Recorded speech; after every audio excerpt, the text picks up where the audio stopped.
Hello everyone, this is Showtime 112. The war between Iran and Iraq lasted between 1980 and 1988, but this large conflict included a sub-conflict, which is known as the Tanker War. As economies of both nations heavily depended on oil exports to sustain their war efforts, oil tankers and loading terminals became targets. Iraqis were the first ones to initiate attacks on oil facilities very early in the war.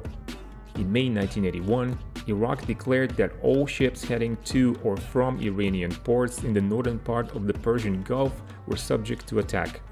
Iraq used its air power for these attacks. They employed some of the Soviet-delivered aircraft, but also French equipment, such as Super Frelon helicopters and Mirage F-1 fighters.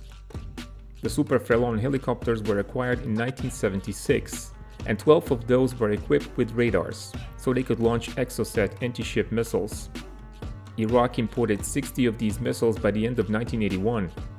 It seems that many of these missiles were launched without much effect until 19 October 1981, when one damaged the bulk carrier Al-Tajdar, sailing under Liberian flag in a convoy towards Bushehr.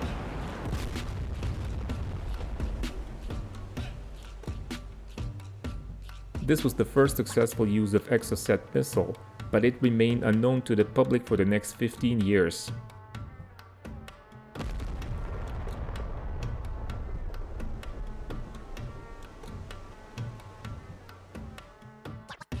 Three more ships were hit and sunk by the end of 1981, but the overall effect was minimal, and most companies continued sending their tankers to Iranian ports. Iraqis continued with their threats and attacks, but until 1984, these efforts were not very effective. Iran didn't respond in the same manner in that period, but instead focused on defending their oil export facilities. Iraq attempted to purchase 20 Super Étendard airplanes from France in late 1982. The production lines had already been closed, but France eventually agreed to lease 5 airframes to Iraq. Arriving in October 1983, the Super Étendards gave the Iraqis more options in employing Exocet missiles, as their speed and range was much greater than the Super Frelons. 1984 saw a serious escalation of Iraqi attacks against tankers and Iranian oil facilities. One method Iran used to neutralize the effect of Iraqi raids was to use their own shuttle tankers to move oil to facilities in the southern part of the Gulf, where it would be safer for their customers to load it. One such facility was on Larak Island in the Strait of Hormuz. But even that location wasn't immune to Iraqi attacks, as was demonstrated by a strike mission flown on 25 November 1986.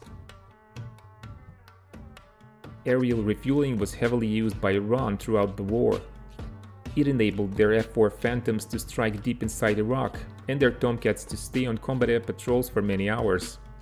Initially, Iraq had no such capability. In 1983, they tried to convert some Il-76 transport aircraft, but this solution was concluded as impractical. A solution which worked was a D-704 in-flight refueling pod, which could be carried by Mirage F-1s. This enabled Iraqi strike aircraft to refuel inside Iranian airspace and at low altitude. Saddam Hussein personally ordered the 81st Squadron to launch the longest strike mission flown by Iraqi Air Force until then. Their target was Valve Fajr 2 terminal at Larak Island. The plan was reportedly devised by a French instructor pilot, and it included 2 Mirage F-1 EQ-5s, with 3 more aircraft serving as tankers. The flight leader was Lieutenant Colonel Haytham Khattab Omar.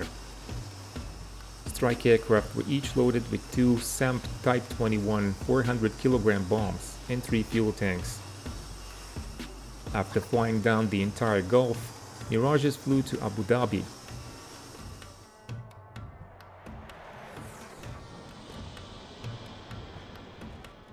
The next leg of their flight went over Dibba in northern Oman, and they finally turned north towards Larak.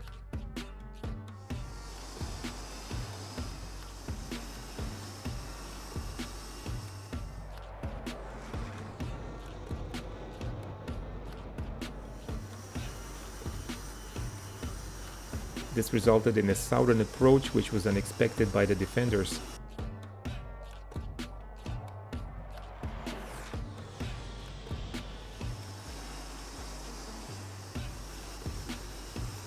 The very experienced Iraqi leader and his wingman achieved great success.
One ship, a 120,000-ton tanker named Antarctica, was hit by Lieutenant Colonel Omar and reportedly damaged beyond repair. 4 other ships suffered various amounts of damage but were later repaired. This was one of the most successful Iraqi anti-ship attacks of the entire war, and it wasn't the last attack on Larak Island. Iraq was responsible for about 2/3 of all attacks on ships during the war. Anti-ship missiles were used in the majority of these attacks, and 61% of all attack ships were oil tankers. In only 55 cases, tankers were sunk or declared constructive total loss. Even at its most intense point, the tanker war failed to disrupt more than 2% of ships passing through the Persian Gulf. Thank you for watching. Please consider becoming a Patreon supporter or donating on PayPal to keep the channel in business. And keep watching Showtime 112.